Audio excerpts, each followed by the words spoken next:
Bakit ang pag-ibig ng Diyos ay dakila? Sapagkat ang pag-ibig ng Diyos ay may buhay na walang hanggan.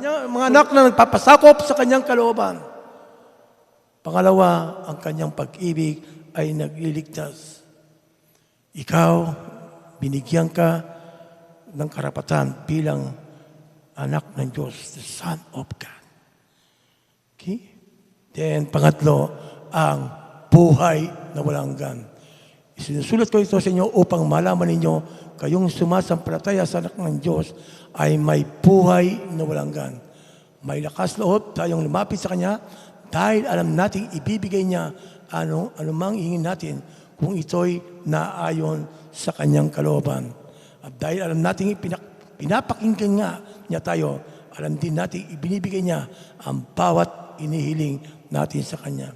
Yes, marami ka sa iyong pananalangin, marami kang mga iniling na hindi pa naibigay ng Diyos o binigay ng Diyos. Pero kapatid, mas marami yung mga hindi mo iniling, binigay ng Diyos. Marami kang hindi iniling, yung na iyon ay binigay ng Diyos. Di ko naman iniling ito, pero binigay ng Diyos. Isang tao, dumalaw sa iyo, ay kakamanga-mga, kakaiba na makita natin na ginawa ng Diyos. So, kapatid, pangawakan po natin ang pangatlo ay may buhay na walang hanggan. Okay? At God, the love of God is eternal. Walang hanggan.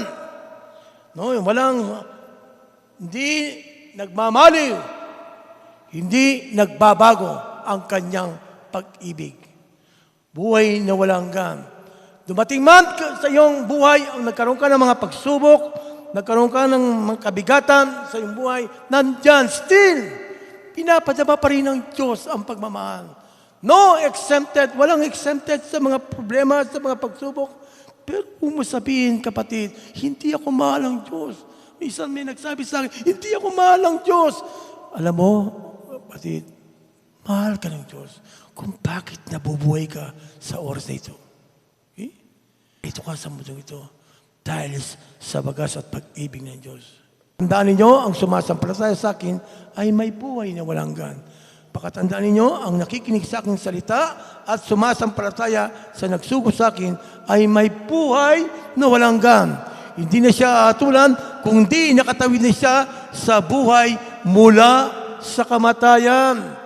Kaya sino mang sumampalataya, hindi na mapapahamak. Kapatid, pangawakan mo yung pananampalataya mo. No? Kasi laki ng buti ng mustasa. Yung mustasa, kapag yan ay lumaki, pinamumugaran yan. Ganon din sa ating pananampalataya. Yung pananampalataya mo, kailangan naka-angkor, angkor. Yung barko, kapag yan, inulog yung angkla, bakal niya po ito, kahit meron siyang tali, inulog hanggang sa pinakailalim ng buhangin, lumipas ang magdamag, hindi po maalis sa lugar. Gayon din ang ating pananampalataya. Kapag tayo'y nakaangkla sa pag-ibig ng Diyos, ang ating pananampalataya, ang ating mga buhay, ang ating pagsunod, ang ating pag-aaral, pagsaliksik, lahat ay kailangan nakaangkla sa salita ng Diyos, ang ating buhay at pananampalataya. Totoo kapatid, kapag ang pananampalataya mo ay hindi nakaangkla, hindi ka lalago, lumalabo. Ang pananampalataya mo nakasandig, nakadepende sa kapangyarihan, sa kabutihan ng Diyos. Lalakas, titibay, tatatag tayo, kapatid.